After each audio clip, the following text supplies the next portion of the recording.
Certainly will. Mike Jones, my guest on Chad Dukes versus the World. This Trent Williams thing is excuse me, it's kind of growing hair as his agent now is kind of ratcheting up the pressure, I assume, in an effort to get his client released, which of course is not going to happen. He goes on Grant and Danny yesterday after releasing a statement earlier in the week, and what he's saying sounds very different than kind of what the mantra has been from the Redskins. It sounds like, Ron Rivera said to everybody, hey, I need to get to know you. We need to have a relationship. And for whatever reason, Trent Williams and his camp took that very personally. How much has Trent gone from kind of the baby face in all of this, Mike, to, I don't know, a guy that's coming off as somewhat selfish here? Like if it's not about the money, as your guy is saying on the radio, and it's really just about you getting out of Dodge. And then I didn't know what the part was about. Hey, he wants to be in the Ring of Fame and he loves the fans. It's like have your cake and eat it too type of deal. Like just drop the demand for the $18-19 million contract. Like play out the rest of this thing and then get paid afterwards if you're still a top 3 tackle in the league. It feels like he's got the power to make this thing happen if he chooses to do so. The real problem is this.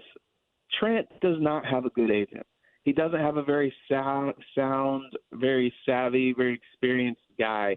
I've talked to a number of people around the league who say if he had a better agent, this thing would have been resolved a long, long time ago. But Vince Taylor doesn't know what he's doing. And he's given Trent bad advice throughout this thing. And, maybe Trent had certain ideas of how things would play out.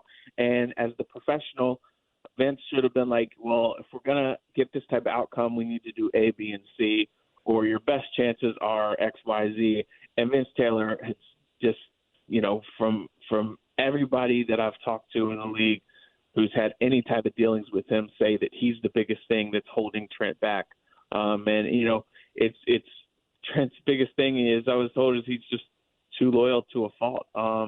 And you feel bad because I really like Trent. He's a great guy, has been a great Redskin. Feelings, this thing just disintegrated. Bruce Allen mishandled stuff, Vince Taylor mishandled stuff, and Trent's the one who's really paying the ultimate price for this thing. How much of it is butthurt, Mike? I mean, it seems like when you're talking about cancer and misdiagnosis, that's one thing, but you got your agent saying there's no relationship between Ron Rivera and like, how could that have soured so quickly? It seems like maybe if emotion wasn't such a large part of this, if it was simply business, that it also would have probably resolved itself by this point. Well, I mean, I think that, Trent had gotten to the point where, things had been so soured between him and the Redskins that he was like, I just want to be gone. When you decide you're going to break up with somebody and you really know in your heart of hearts that's the move you want to make, it's hard for anything they can say or do to change your mind.